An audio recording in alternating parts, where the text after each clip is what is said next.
अनेकांत education सोसायटीचे तुळजाराम चतुर्चंद महाविद्यालय बारामती इयत्ता 11वी कला विषय राज्यशास्त्र. मी प्राध्यापक पठाण FA. विद्यार्थी मित्रांनो, सर्वांना गुड मॉर्निंग.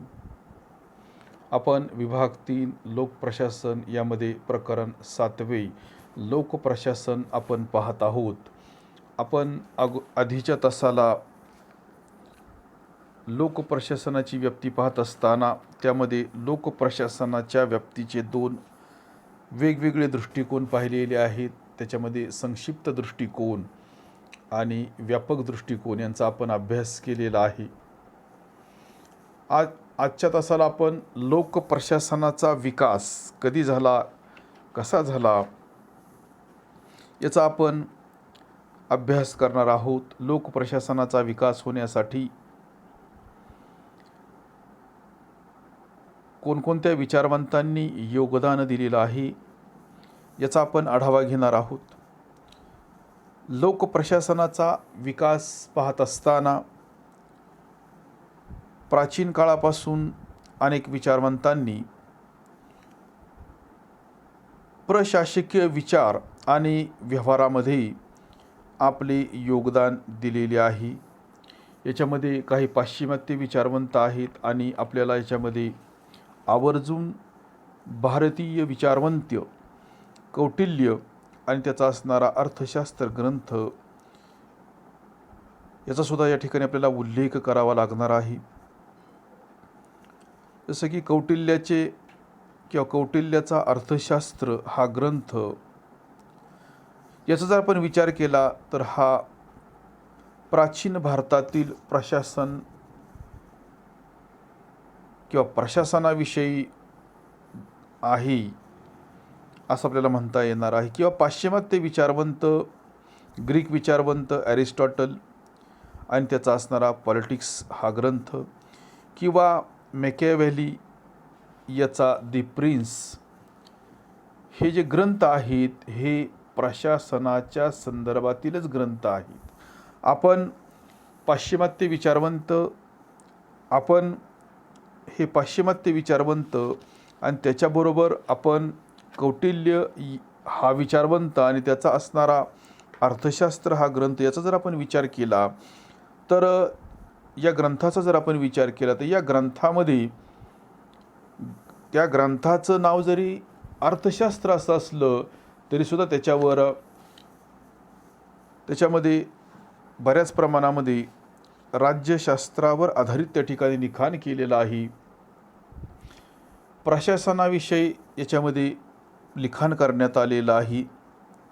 ॲरिस्टॉटल याच्या अर्थशास्त्र या ग्रंथाचा अभ्यास करत असताना त्याने राज्याची जी काही 7 अंगे सांगितलेली आहेत किंवा सप्तांगे सांगितलेली आहेत, सप्तांगे यांचा जर आपण विचार केला तर राज्यकारभार करत असताना तो कशा पद्धतीने करावा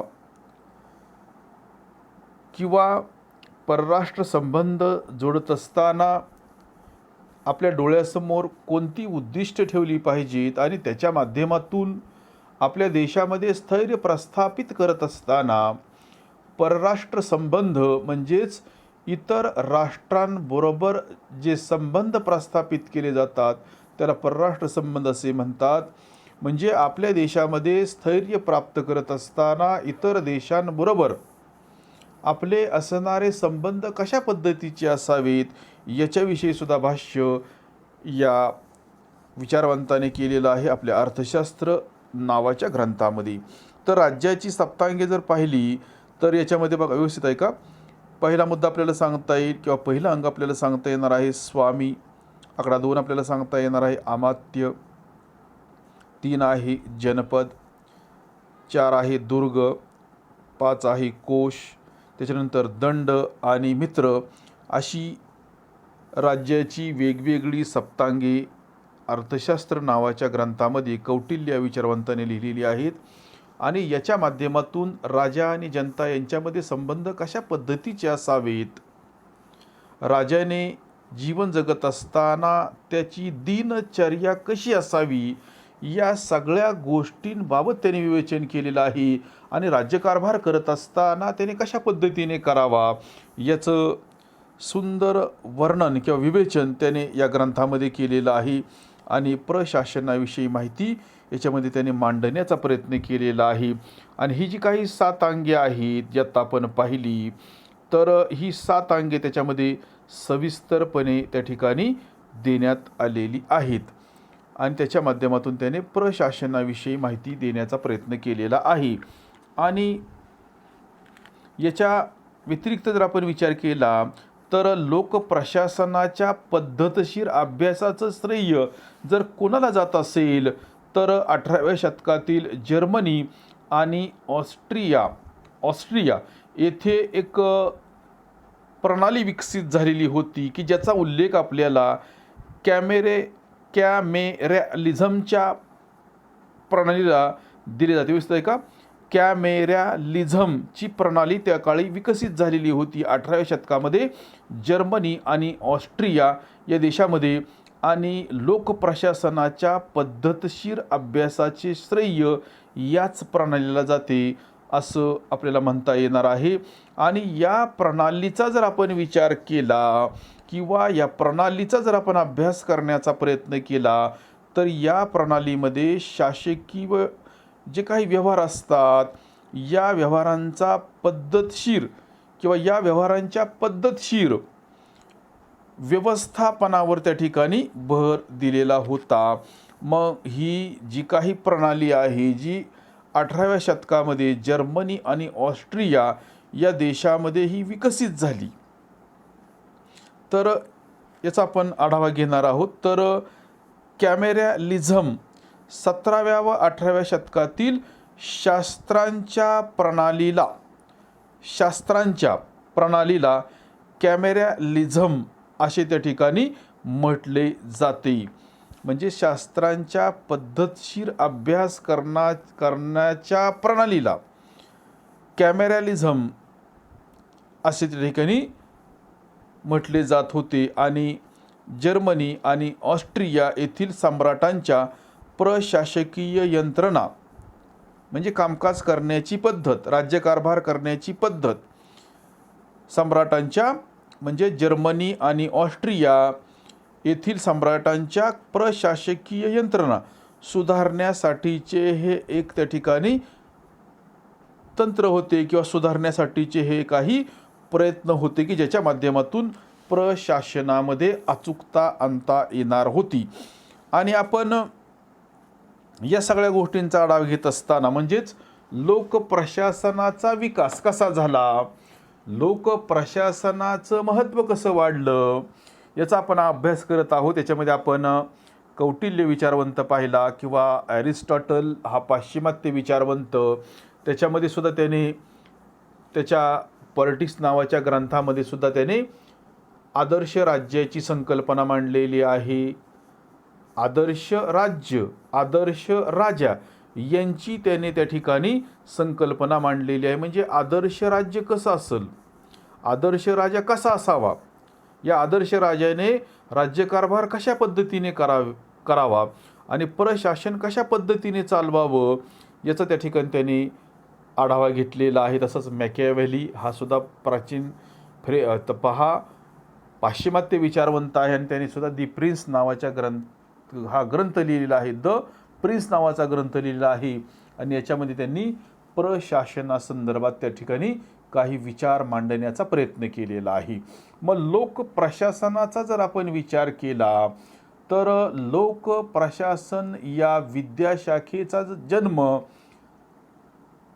हा कोठे झाला, तर त्याचं उत्तर आपल्याला असं सांगता येईल की लोकप्रशासन या विद्याशाखेचा जन्म अमेरिकेमध्ये झालेला आहे. आणि अमेरिकेचे माजी राष्ट्राध्यक्ष वुड्रो विल्सन यांनी पहिल्यांदा लोकप्रशासनाच्या अभ्यासाची गरज मांडली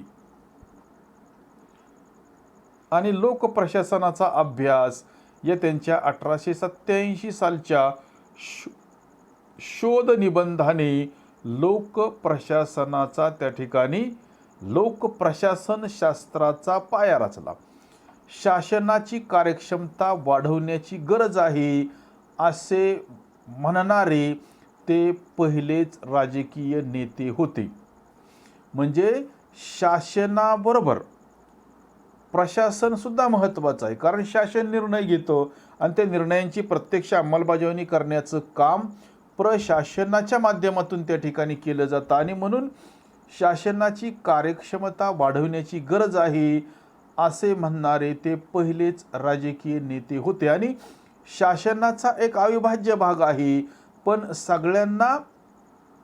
परंतु सगळ्यात कमी ज्याची चर्चा आहे ते प्रशासन असे त्यांनी आपले विचार त्या ठिकाणी मांडलेले आहेत.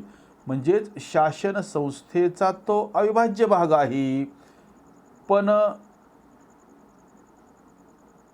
ज्याच्याविषयी माहिती ही व्यवस्थितपणे मांडण्यात आलेली नाही, किंवा ज्या विषयाची गरज शासनाला मोठ्या प्रमाणात आहे, परंतु तो विषय नेमका त्या ठिकाणी बाजूला पडलेला होता आणि तो विषय मुख्य प्रवाहामध्ये आणण्याचं काम हे वुड्रो विल्सन यांनी त्यांच्या 1887 सालच्या शोध निबंधाच्या माध्यमातून केलेला आहे. लोकप्रशासनाचा अभ्यास हा त्यांचा शोध निबंध. तर म्हणजेच शासनाचा हा महत्त्वाचा भाग आहे, परंतु दुर्लक्षित आहे असं त्यांनी विवेचन केलेलं आहे, किंवा अशा पद्धतीने त्यांनी विचार मांडण्याचा प्रयत्न हा केलेला आहे. मग आज आपण प्रशासनाच्या व्याप्तीचा जर आपण विचार केला तर आज प्रशासनाची व्याप्ती ही वाढलेली आहे. आणि आज आपण बघतो की आजचं असणारं युग आधुनिक युग आहे, विज्ञान आणि तंत्रज्ञानाचं युग आहे, जागतिकीकरणाची प्रक्रिया सुरू झालेली आहे आणि त्याच्या माध्यमातून लोकप्रशासनाची व्याप्ती वाढलेली आहे, शासनाची कामे वाढलेली आहेत, प्रशासनाची कामे वाढलेली आहेत, त्यांच्यावर प्रचंड प्रमाणामध्ये ताण येत आहे, हे सुद्धा तितकंच महत्त्वाचं आहे.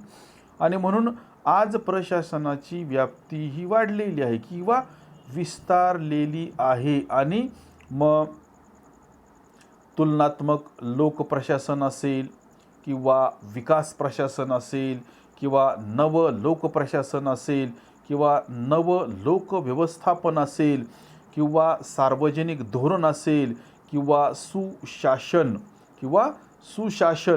या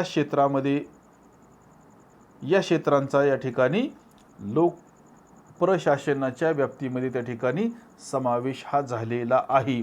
आणि लोकप्रशासनाच्या व्याप्तीमध्ये सार्वजनिक धोरण हे सर्वात नवे क्षेत्र त्या ठिकाणी समाविष्ट झालेले आहे. म्हणजेच आज प्रशासनाची व्याप्ती ही वाढलेली आहे.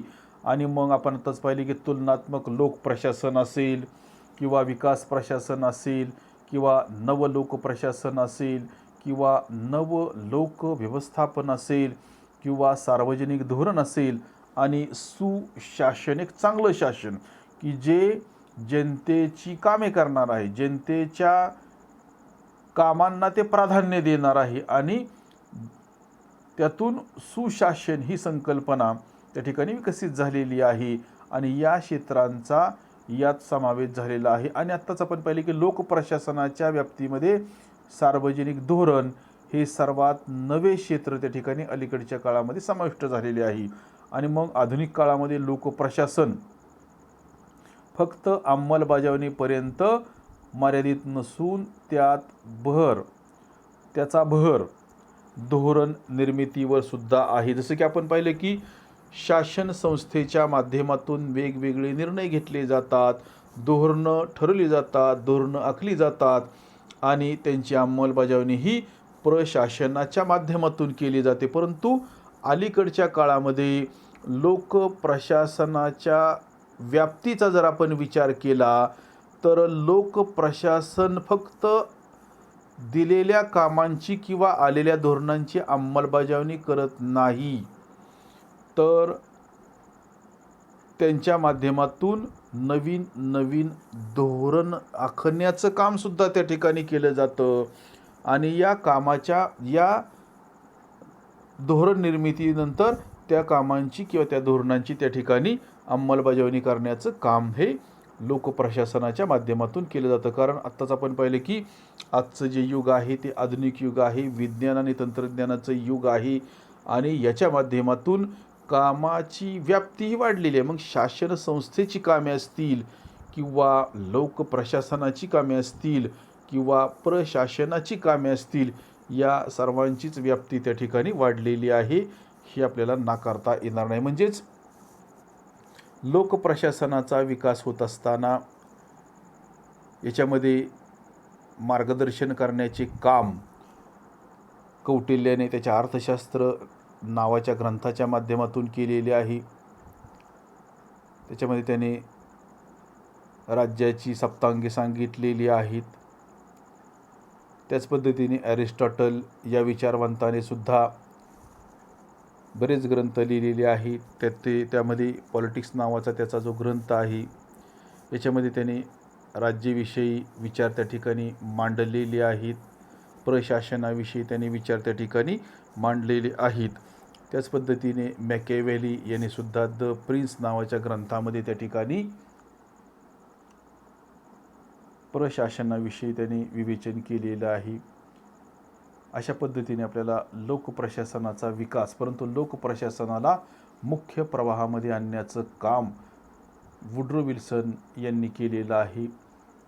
आणि लोकप्रशासनाचा अभ्यास या त्यांच्या 1887 सालच्या शोध निबंधाने लोकप्रशासन शास्त्राचा त्या ठिकाणी पाया रचण्याचं काम केलेलं आहे. तर विद्यार्थी मित्रांनो, आज आपण याच ठिकाणी थांबणार आहोत. राहिलेला भाग आपण नंतरच्या तासाला पाहणार आहोत.